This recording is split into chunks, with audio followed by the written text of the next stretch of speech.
अच्छा, वेद कितने हैं ये तो जानती होंगी? सर 4। कौन कौन से? अच्छा, भारत में सबसे पुराना जो हिंदू मंदिर भवन मिलता है वो कहाँ मिलता है और कब बना था?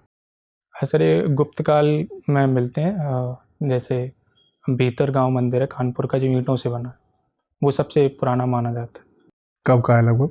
सर एग्जैक्ट तो नहीं है, गुप्त काल है लगभग। एक गुप्त काल था 550 से 570 ईस्वी के आसपास, तो लगभग 600 ईस्वी मान सकते। गुप्त काल 550 से शुरू होकर 570 तक का?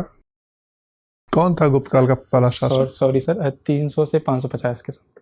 अच्छा जी। लैब टू लैंड मूवमेंट एक चला था 1966 में। Yes sir.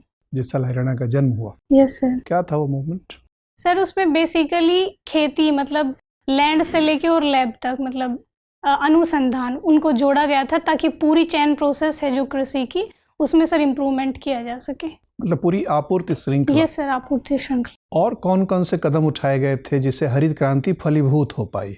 सर एक तो उन्नत किस्म के बीजों का आविष्कार, दूसरा सर सिंचाई की सुविधाएं, कैनाल सिस्टम बिछाया गया था जिससे सिंचाई प्रॉपर हो सके।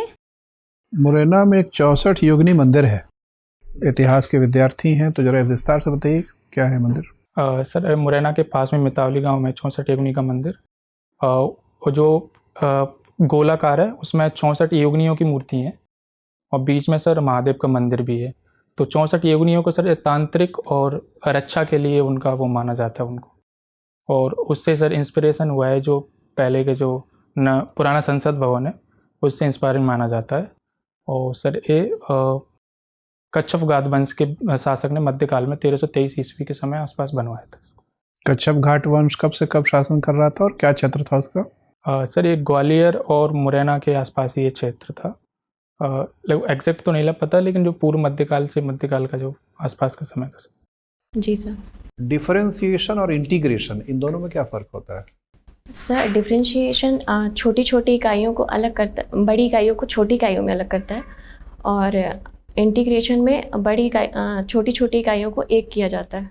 अच्छा, तो dy/dt ये इस्तेमाल किया जाता है, उसका क्या भावार्थ है, तात्पर्य क्या है?